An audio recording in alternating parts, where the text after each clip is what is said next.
Boa noite, queridos. A graça, a paz do nosso Senhor e Salvador Jesus Cristo.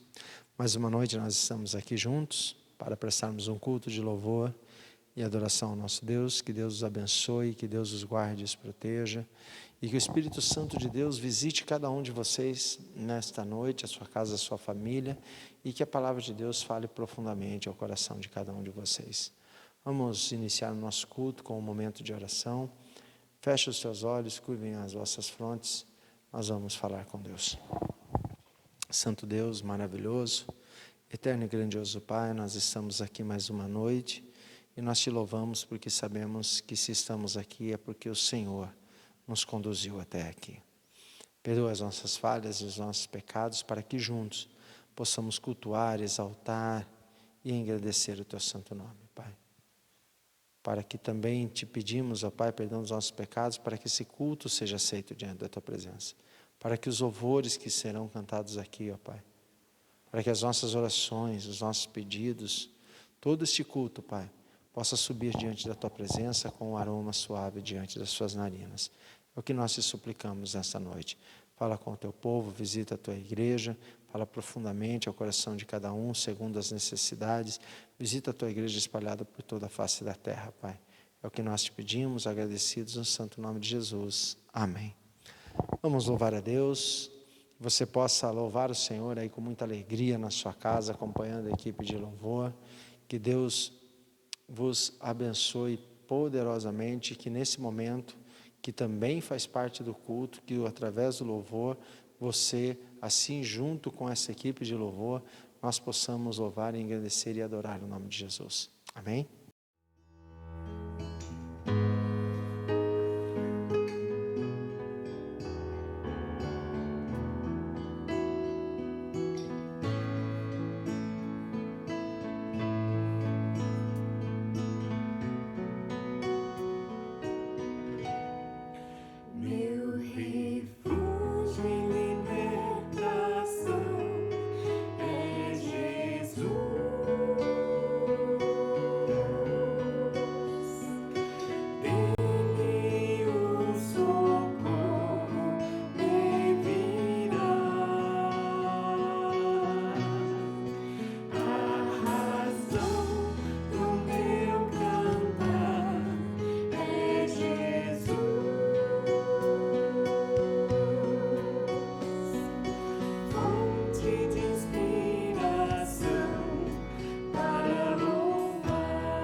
Só então hás de ver que o Senhor tem poder quando tudo deixares voltar.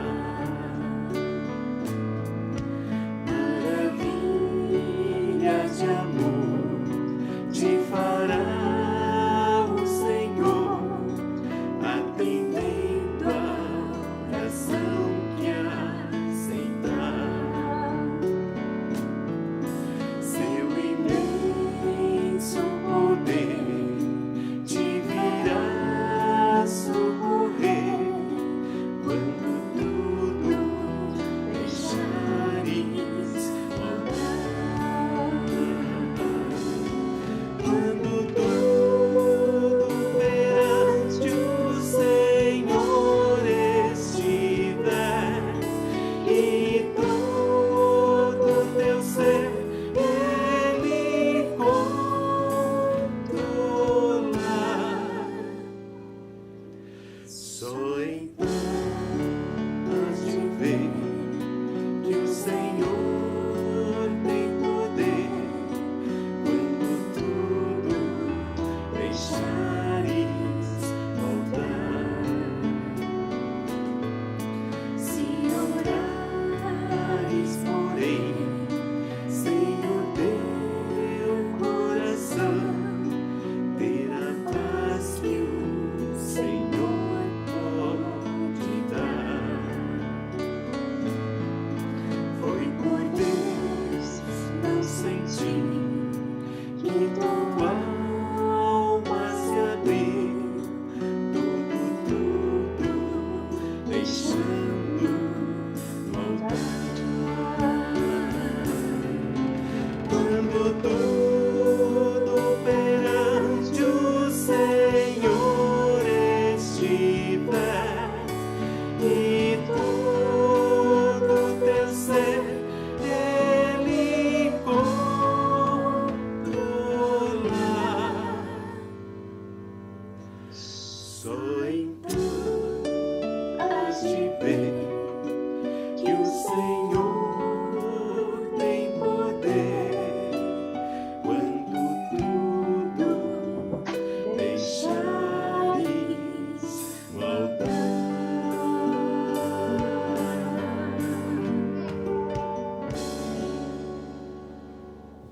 Amados, eu quero convidá-los, vocês abrirem a palavra de Deus, lá no livro de Juízes, capítulo 7, versículo 2 e versículo 3 da palavra de Deus, onde nós vamos estar fazendo a leitura, onde diz assim: Disse o Senhor a Gideão: É demais o povo que está contigo, para eu dar os medianitas em suas mãos. Israel poderia se gloriar contra mim, dizendo: O meu próprio poder me livrou. Apregou aos ouvidos do povo: Quem for medroso e tímido, volte, retire-se da região montanhosa de Gileade. Então voltaram o povo, 22.000 e 10.000 ficaram. Vamos falar com Deus. Senhor Deus, maravilhoso, eterno e grandioso Pai, diante da Tua palavra nós colocamos as nossas vidas e Te suplicamos nesta noite que o Senhor fale, Senhor, profundamente aos nossos corações. Fale segundo as nossas necessidades. Me dá sabedoria, me dá discernimento para falar da Tua palavra. Me usa como instrumento nas Tuas mãos, Senhor. Que o Teu nome seja glorificado através da minha vida. Usa a vida de cada um dos meus irmãos que estão assistindo nesta noite, Pai. Os toma em Suas mãos, em Seus braços e fala profundamente ao coração deles também. É o que eu Te suplico, é o que eu Te peço, é o que nós, como Igreja de Cristo, pedimos, agradecidos em nome de Jesus. Amém. Amados, eu quero falar nesta noite sobre que Deus só tira aquilo que não nos serve, aquilo que nos atrapalha. Quando nós olhamos aqui para esse texto, nós precisamos entender um pouco do contexto, e eu quero dar uma breve introdução, para depois nós estarmos entrando aqui em algumas lições que nós aprendemos com esse texto. No capítulo 7, no versículo 1, inicia dizendo: Jerubaal, que é Gideão, e o povo todo estava com ele, se levantaram de madrugada e se acamparam junto à fonte de Arode, de maneira que tinham no acampamento dos medianitas para o norte, perto do outeiro de Moré, no vale. Ali estava então esse homem, conhecido como Jerubaal, um apelido que lhe foi dado. Seu nome era Gideão. Talvez você pergunte por que esse apelido. Então, você pode dar uma olhadinha no capítulo 6, versículo 32, onde diz assim: pelo que naquele dia chamaram Gideão de Jerubaal, dizendo: Baal contenda contra ele, porque derrubou o seu altar. Nós conhecemos, se você não conhece, uma ótima oportunidade para você conhecer a história de Gideão. Gideão diz que ele é o menor clã da sua tribo. Ele diz que ele era o mais fraco da sua casa. É um jovem que nós sabemos que os medianitas por 7 anos saqueavam constantemente e oprimiam o povo de Israel, dizendo que eles eram muito numerosos, como nós vemos aqui no 7:12, os medianitas e os amalequitas e todos os filhos do Oriente cobriam o vale como gafanhotos em multidão, eram inumeráveis os seus camelos como a areia que há na praia do mar. Então diz que o número deles era gigantesco e eles oprimiam há 7 anos, ao ponto que todas as vezes que chegava na época da colheita do povo de Israel, eles desciam e levavam tudo que Israel produzia, eles ficavam sem nada. Por esse motivo, então, esse jovem chamado de Gideão estava cuidando do trigo num lugar onde se pisava uvas, num lagar onde se fazia vinho. Um lugar impróprio para isso, mas talvez ali ele estivesse protegido, escondido e preocupado e trabalhando para poder levar alimento para a sua casa. E diz que um anjo do Senhor estava sentado debaixo de um carvalho e observando esse jovem a trabalhar. Então esse anjo do Senhor se apresenta a Gideão e diz que Deus é com ele e que daria a vitória sobre o povo que era os opressores então de Israel, e que ele os derrotaria todos os amalequitas. E quando nós olhamos, os medianitas, me perdoem, e quando nós olhamos para isso, Gideão tem dúvida no seu coração. Ele vai lá e fala com o Senhor e um dia coloca um punhado, ou seja, uma bola de algodão no chão e pede que o Senhor molhe só o algodão e o sereno não molhe a terra. Isso acontece. Depois ele vai e pede que o Senhor faça o contrário, molhe toda a terra e não molhe o algodão, e assim Deus faz.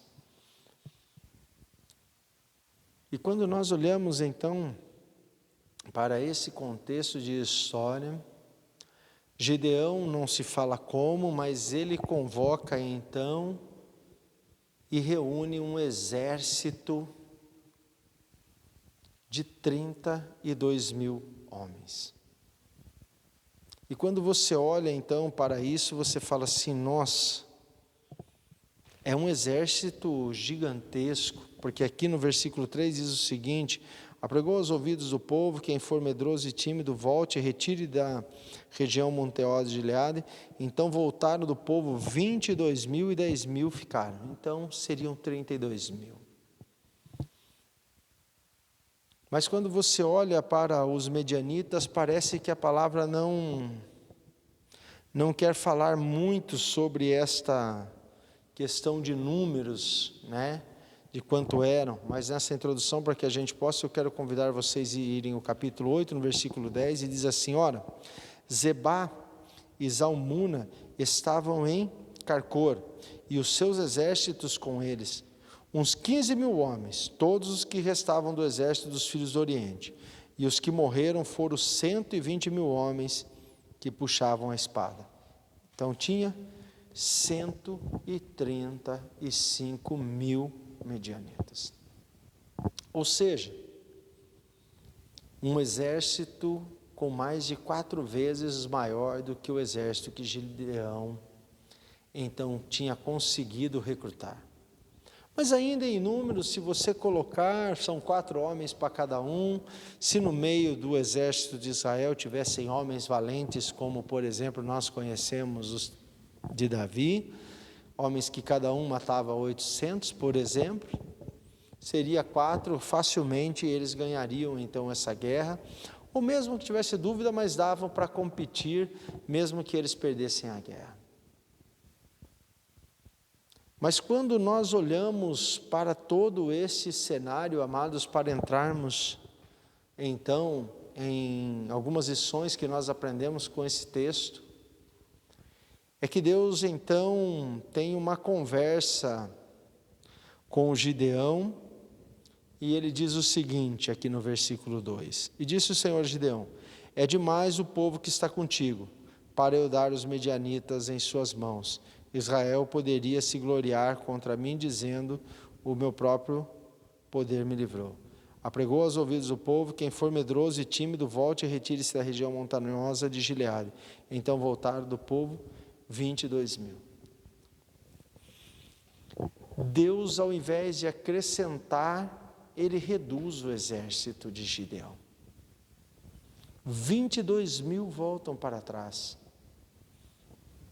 O que nós aprendemos então aqui, amados, com esta questão, é que a ótica de Deus não é a ótica do homem. Se você continuar lendo, você vai entender que Gideão ainda continua duvidoso.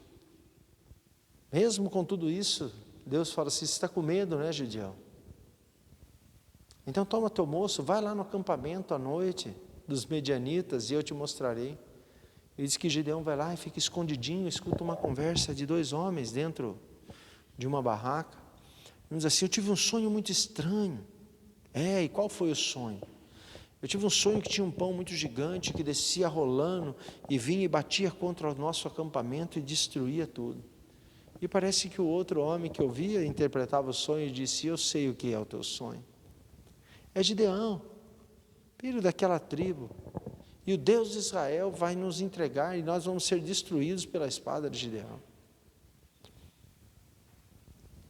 Amados, quando nós olhamos para isso, se não fosse suficiente, então Deus olha para Gideão e diz o Senhor a Gideão no versículo 4: ainda há povo demais, só 10.000 contra 135.000.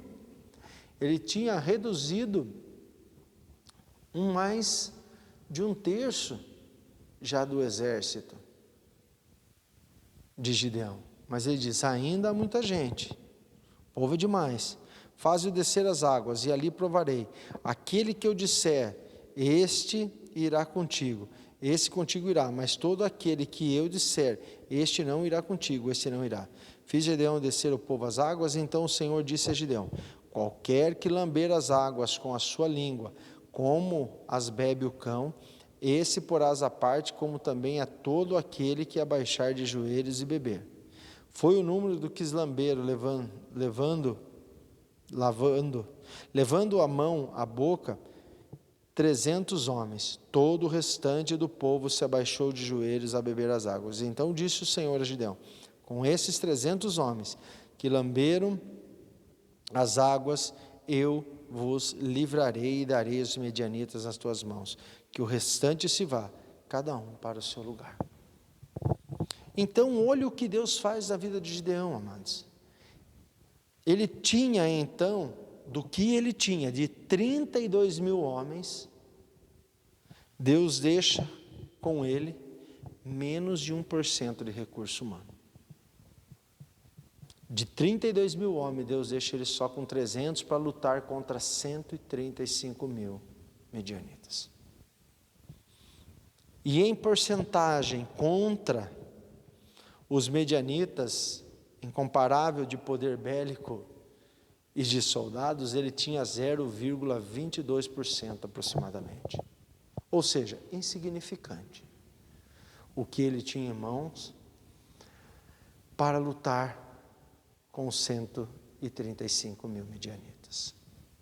E é sobre isso que eu quero tirar então algumas lições aqui nesse texto, que Deus só tira aquilo que nós não precisamos. É a primeira lição. Que Deus tira de nós aquilo que nós não precisamos. Amados, quando nós olhamos para isso, nós estamos falando de pessoas. Deus não estava desprezando aqueles 31.700 homens. O que Deus estava dizendo, que o que Ele queria ali era somente aqueles 300 homens, que o restante podia voltar para sua casa. Seria usado por Deus em outra parte, em outra ocasião, para outras funções, mas que para aquilo Gideão não precisava daqueles 31.700 homens. Eu não sei o que Deus está tirando, não sei o que Deus tirou, o que Deus vai tirar da sua vida. Mas eu quero que você saiba de uma coisa, que assim como foi com Gideão, assim é na minha e é na tua vida. Deus só tira de nós aquilo que nós não precisamos, amados. E Deus faz isso, amados. É claro e fica nítido aqui, como ele diz na parte B do versículo 2. Israel poderia se gloriar contra mim, dizendo, o meu próprio poder me livrou. Deus não está agindo por maldade. Deus não está agindo aqui para demonstrar a sua soberania e a sua grandeza, não. Deus está agindo com amor, com misericórdia, com benevolência, para que o seu povo não caia no pecado novamente. No pecado do orgulho, da autoestima, da soberba, da autoindependência. Olha que Deus maravilhoso. Ele foi lá, o seu povo estava sendo oprimido por causa dos seus pecados. Como eu disse aqui no versículo 32, chamaram Gideão de Jerubaal por causa do apelido, porque ele foi na cidade, na terra do seu pai, tinha um altar feito a Baal, porque o povo de Deus estava se corrompendo, estava idolatrando a Baal, se prostituindo com deuses estranhos. E Deus manda que Gideão destrua aquele altar, e Gideão vai lá e durante a noite destrói, então ele passa a ser perseguido. E as pessoas passavam na rua, então deram esse apelido para ele. Você lutou, você contendou, agora você se vire com Baal. Esse é o significado desse apelido que deram a então Gideão de Jerubaal, aquele que luta com Baal, aquele que teve contendas com Baal, intrigas, você se vire com Baal. Esse era o apelido de Gideão. Então, o que acontece é que Deus já estava trabalhando na vida de Israel, mesmo quando Israel estava vivendo no pecado. Isso demonstra o amor que Deus tem por nós, amados. Isso demonstra o cuidado que Deus tem por nós. Ainda que para Deus o menos seja mais e que nós não consigamos compreender, nós precisamos aceitar a vontade de Deus. Ainda que haja dúvida nos nossos corações, como houve no coração de Gideão, como houve a insistência, Senhor, mas se faz isso, Senhor, aquilo, e Deus foi trabalhando. Mas Gideão foi permitindo que Deus trabalhasse na vida dele e no povo de Israel. Ele saiu com 32.000 homens, e Deus chega e falou assim, agora é só 300. É insignificante o que você tem, mas o que Deus queria demonstrar a Gideão, assim como Deus quer demonstrar a mim e a você, é que Ele cuida de nós ainda quando nós não compreendemos nada, que Ele cuida de nós ainda quando o inimigo diante de nós é numeroso. Ainda que Gideão não soubesse que os medianitas iam se matar um contra o outro, Deus já sabia. Mas o que Deus queria fazer era ensinar a Gideão e o seu povo a ser dependente e confiante nele.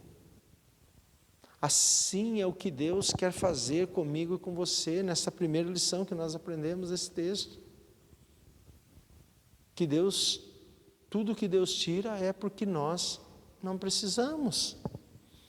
E como eu disse, eu não sei o que Deus está tirando da sua vida, não sei o que Deus tirou e o que Ele vai tirar.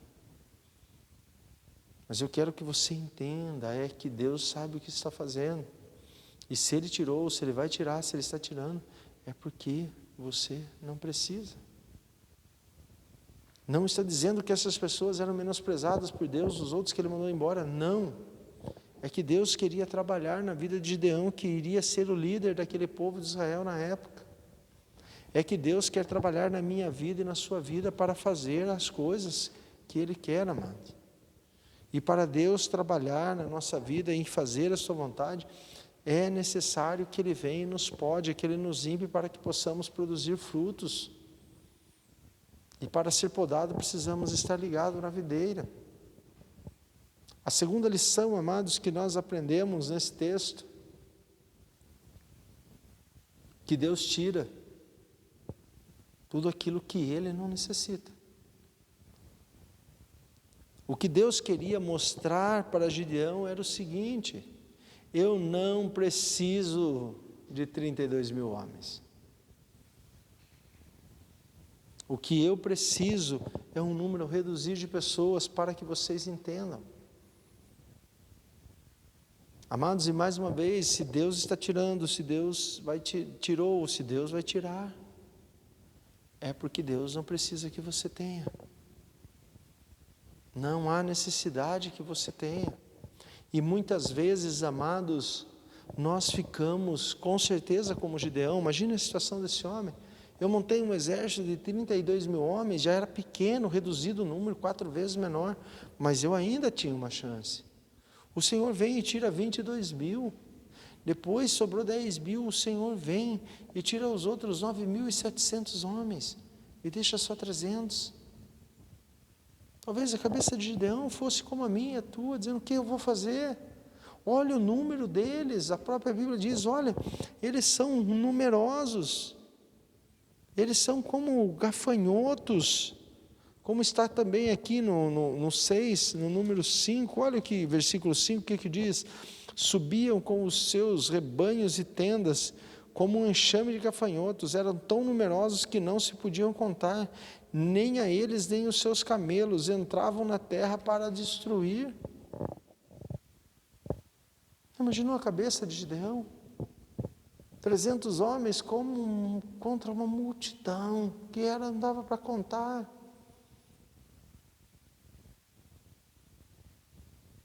Talvez, amados, o que assola a sua vida também pareça ser tão grande quanto este exército dos medianitas.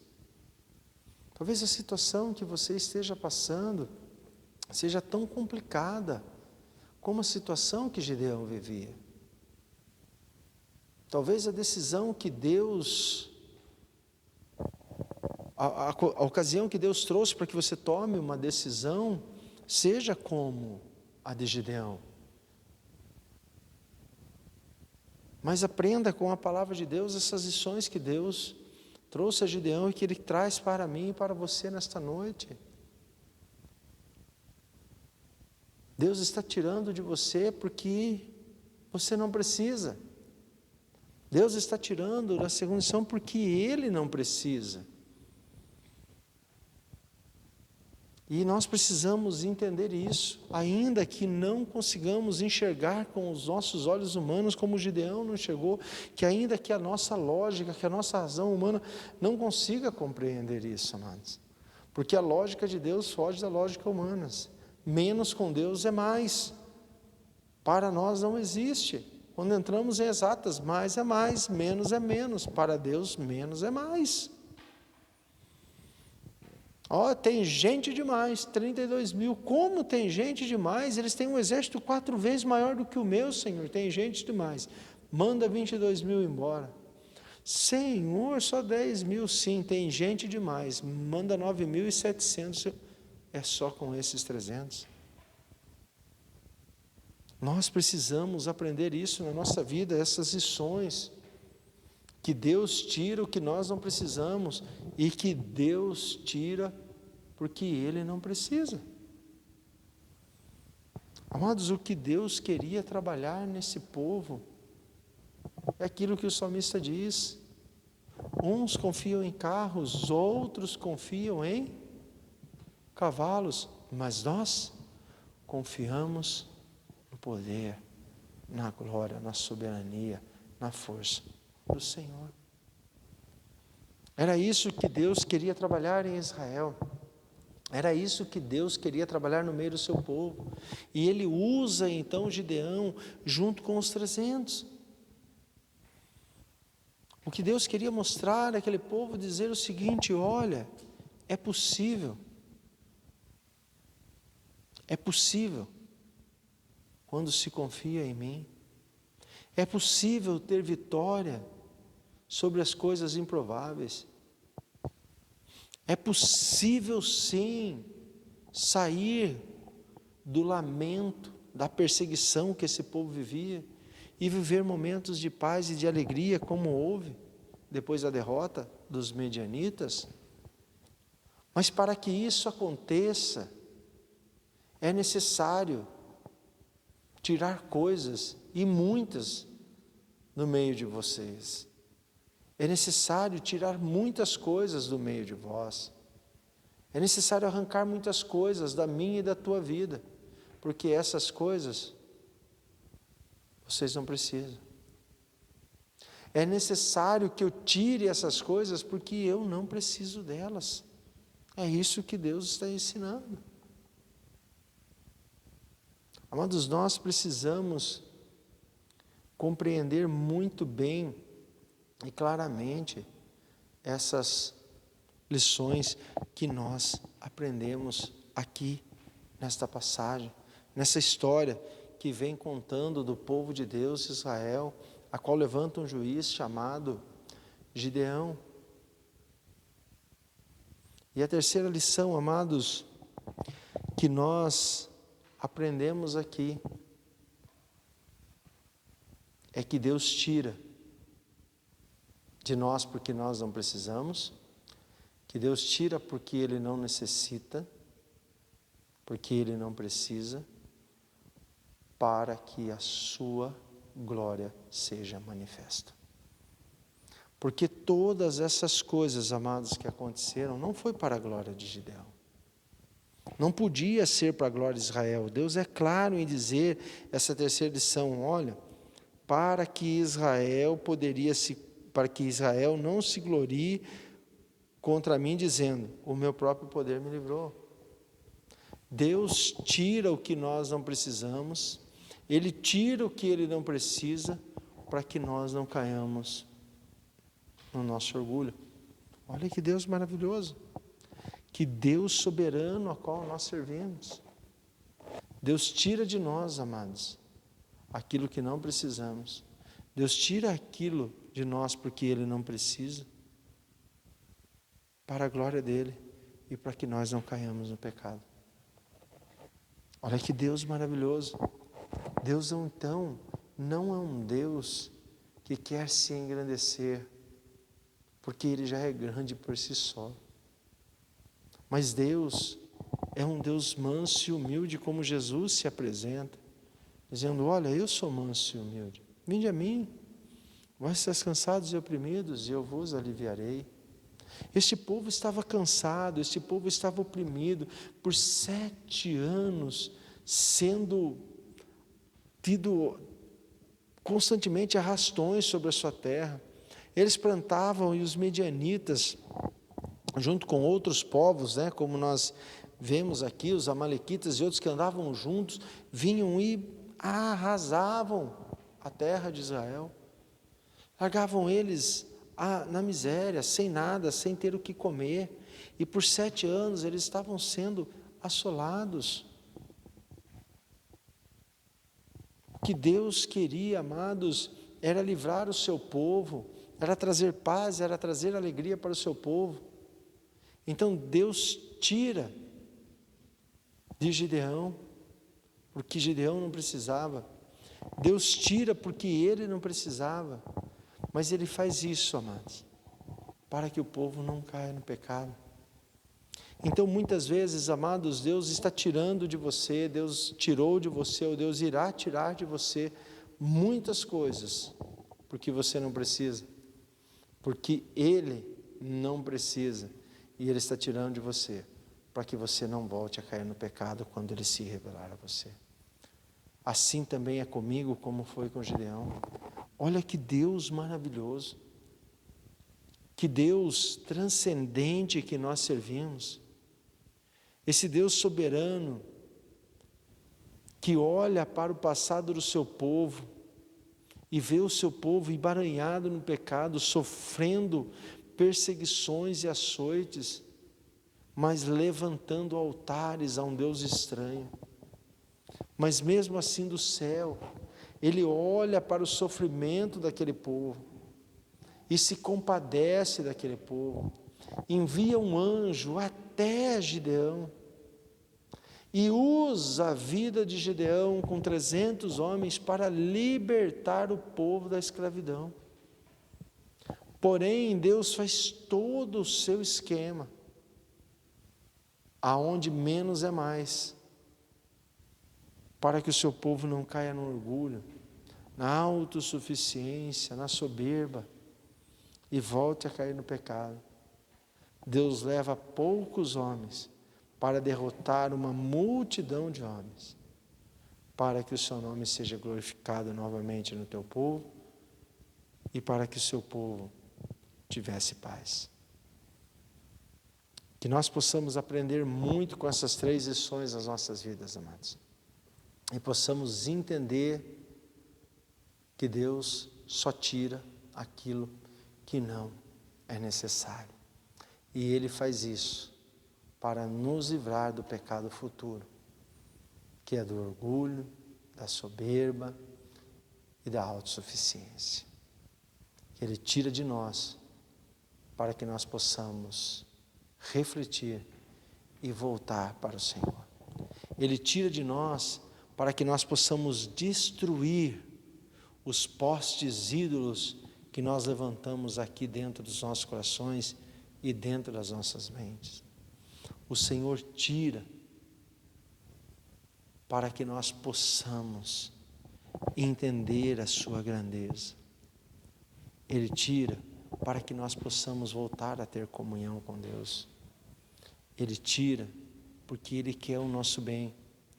Ele tira porque Ele nos ama. Ele tira porque Ele é um Pai cuidadoso. Ele tira porque Ele tem amor e compaixão por aqueles que são seus. Ele tira porque Ele não tem prazer no sofrimento dos seus filhos. Ele tira porque Ele é um Pai amoroso e bondoso.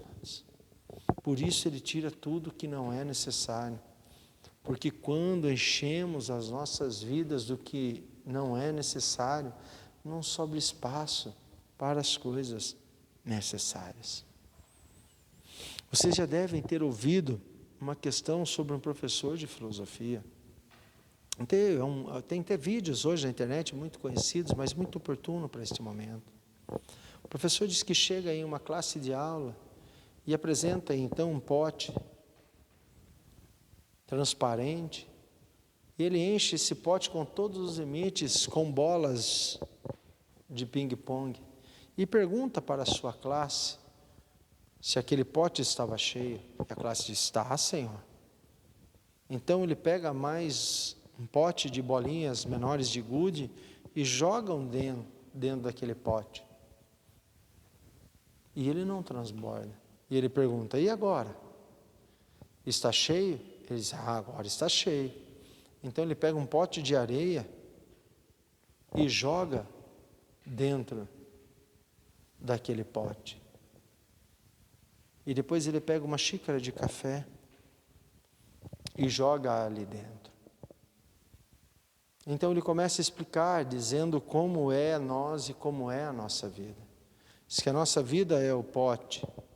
As bolinhas maiores são as coisas mais importantes da vida, que é Deus, a nossa família. As bolinhas menores, as bolinhas maiores são Deus, a nossa família e a igreja.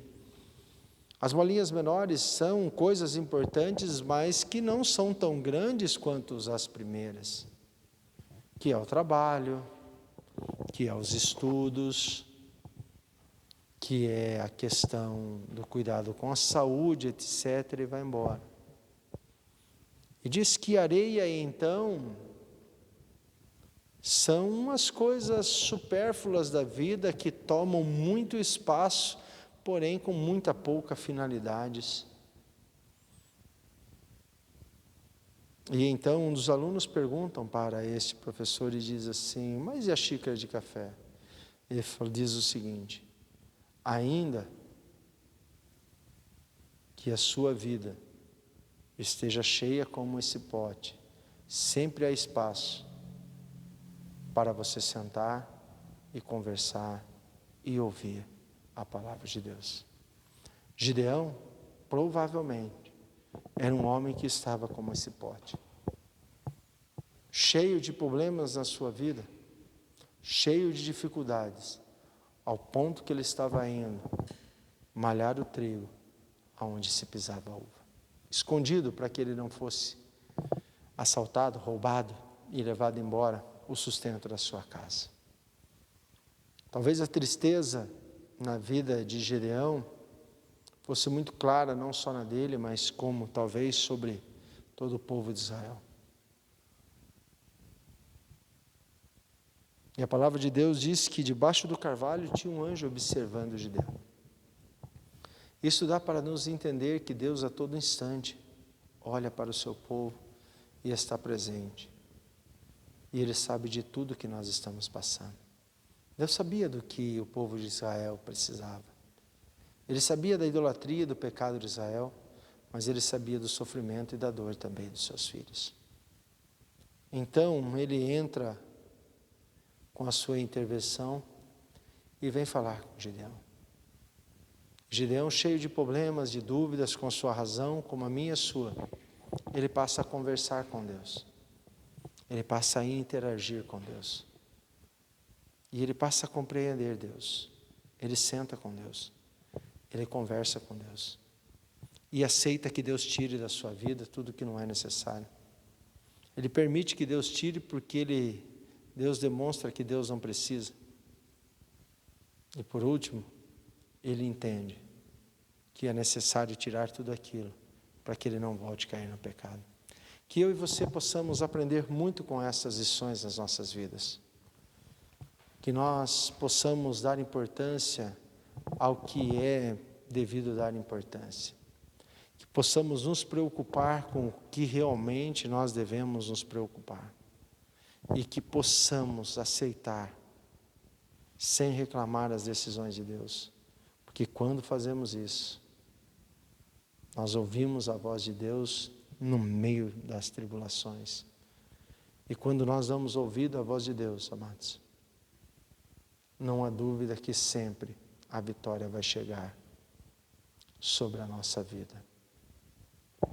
Se eu não me engano, foi o Owen, disse que na sua vida, ele foi um homem que enfrentou milhares de batalhas. Ele falou, umas mais sangrentas, outras menos. Ele falou assim, mas de muitas eu saí vitorioso. Ele falou, mas de algumas eu saí derrotado. Ele disse, mas porém, nenhuma das vitórias eu conquistei de pé e nenhuma das minhas derrotas eu estava prostrado. Este é o segredo da vida, amados. Nós que conhecemos a Deus, só há um jeito de ser vitorioso, prostrados diante de Deus, porque todas as vezes que achamos que estamos de pé, provavelmente nós vamos cair. Que Deus os abençoe, que Deus os livre e que Deus os guarde. Que eu e você possamos aprender essas lições das nossas vidas. Possamos permitir que o nosso Senhor trabalhe na nossa vida, que Ele tire, porque tudo que Ele tirar, nós não precisamos. Porque tudo que Ele tira é porque Ele não precisa. E Ele tira porque Ele não precisa e porque nós não precisamos. Para que o Seu nome seja glorificado e para que nós não caiamos novamente no pecado. Amém? Que Deus os abençoe, que Deus os guarde, que Deus os proteja. uma ótima noite guardada debaixo das mãos poderosas do nosso Senhor e Salvador Jesus Cristo. Uma semana repleta de paz e de alegria e de muita comunhão com Deus é o que eu desejo a cada um de vocês. Quero fechar esta noite dizendo aos pais, mais uma vez, parabéns, que Deus os abençoe, que Deus os livre, os guarde, que Deus visite cada pai nesta noite, que o Espírito Santo de Deus possa falar aos ouvidos de cada um de vocês e que Deus dê aos senhores pais sabedoria e discernimento para a condução do seu lar, da sua casa e da sua família, e que a sua casa seja para a honra e para a glória do Senhor Jesus Cristo. Amém? Deus abençoe. Até quarta-feira, se Deus assim nos permitir. Não esquece aí de deixar o seu pedido de oração, para que na quarta-feira nós possamos estar orando por você. Deixe os seus comentários, pode interagir conosco no horário do culto, quando nós estamos lá, todos online, que os irmãos possam interagir conosco. Deixe o seu like para que o YouTube entenda que o nosso trabalho é relevante, para que o nome do Senhor, é claro, não o nosso, mas o dele, sempre seja glorificado. Deus abençoe. Vamos falar com Deus. Maravilhoso Deus, soberano, eterno e grandioso Pai, nós te louvamos, te bendizemos mais uma vez, te exaltamos, Senhor, neste momento, e te pedimos que o Senhor nos despeça agora debaixo da tua graça. Nos dá uma noite repleta de paz, de alegria, cuidado e protegido pelas tuas potentes mãos. Cuida da nossa casa, da nossa família, cuida da tua igreja, nossa igreja local, também da igreja de Cristo espalhada por toda a face da terra, que o Senhor os livre e os guarde de todo o mal, Senhor. Nos dá uma semana, Senhor, de busca e de conhecimento da tua palavra. Desperta em nós, Senhor, o desejo da oração, o desejo da leitura da palavra, o desejo da comunhão entre os irmãos. Desperta em nós o desejo, Senhor, de matarmos a nossa carne e alimentarmos o nosso espírito. É o que nós te suplicamos nessa noite, no nome santo de Jesus, ó Pai. Que o amor de Deus, que a graça de Cristo Jesus, nosso Senhor, e que as consolações do Espírito Santo de Deus estejam presentes aqui em nossos corações e também com cada um dos nossos irmãos espalhado por toda a face da terra de hoje, para todos sempre. Amém. Em nome de Jesus é que nós oramos. Amém, amém e amém. Que Deus os abençoe, que Deus os livre e os guarde, e até quarta-feira, se assim Deus nos permitir. Tchau, uma boa noite a todos.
És tudo que eu preciso.